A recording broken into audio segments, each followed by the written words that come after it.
அத்தியாயம் 18. எமது காதலை நிராகரித்தவர்களை நாம் ஏன் அதிகமாக காதலிக்கின்றோம்?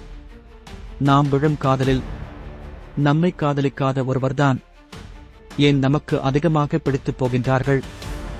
ஏன் அவர்கள் கொடுக்கும் சிறு செய்கைகள் கூட எங்கள் மனதை பெரிதாக கவர்ந்து விடுகின்றன?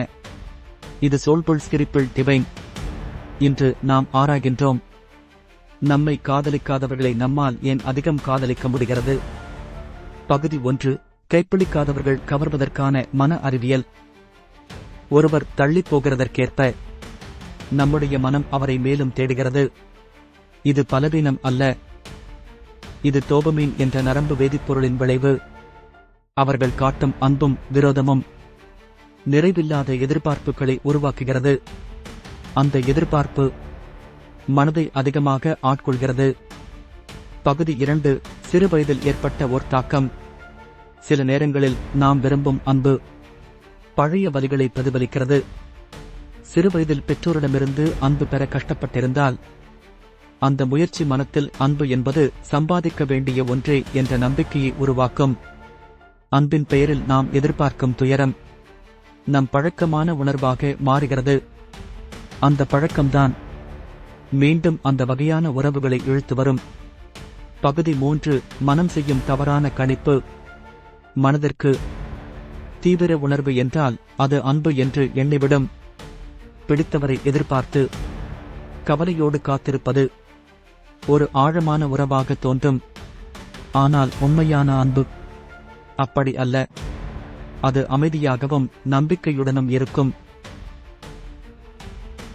பகுதி 4. கற்பனை காதல் ஆபத்தானது. நாம் சிலரை காதலிக்கிறோம், அவர்கள் யாரென்று தெரியாமலேயே. நாம் காதலிக்கிறது அவர்கள் உண்மையில் யார் என்பதை விட நாம் நினைத்துக் கொண்டிருக்கும் அந்த கற்பனை மனிதரை. பகுதி 5. அந்த வட்டத்தை உடைத்தெறிய. வாய்மொழி. அன்பு என்பது அவர் உங்களை நிச்சயமாக விரும்புவதை உணர்வது. இந்த வட்டத்தை உடைக்க உங்களின் பழக்கங்களை கவனியுங்கள். தீவிரத்தை காதலாக தவறாக புரிந்து கொள்ள வேண்டாம். யாரது உண்மை யாரது கற்பனை என்பதை புரிந்து கொள்ளுங்கள். உங்களை விரும்பும் ஒருவரை தேர்ந்தெடுங்கள். இறுதி உரை. நம்பிக்கையும் புத்துணர்வும். நம்மையே நாம் முழுமையாக காதலிக்கத் தொடங்கியதும் அடுத்தவரை பின்தொடர தேவையில்லை. அன்பு என்றால் தொலைந்து போனது அல்ல, புதியதாய் உங்களை நாடி வரும் உணர்வாக அமையும். அது உங்களை புரிந்து கொள்கிறது, உங்களை விரும்புகிறது, உங்களை சேர விரும்புகிறது. இந்த அத்தியாயம் உங்களது மனதை தொட்டிருந்தால் சோல்புல் ஸ்கிரிப்பிள் டிவைன் சேனலை லைக் பண்ணுங்கள், ஷேர் செய்யுங்கள், சப்ஸ்கிரைப் பண்ணுங்கள், கமெண்டில் எழுதுங்கள். நீங்கள் ஒருபோதும் நம்மை காதலிக்காதவரை காதலித்துள்ளீர்களா? அந்த அனுபவம் உங்களுக்கு என்ன கற்றுக் கொடுத்தது? அடுத்த அத்தியாயம். அத்தியாயம் 19. நிராகரிப்பால் மனித மனம் எப்படி மாறுகிறது?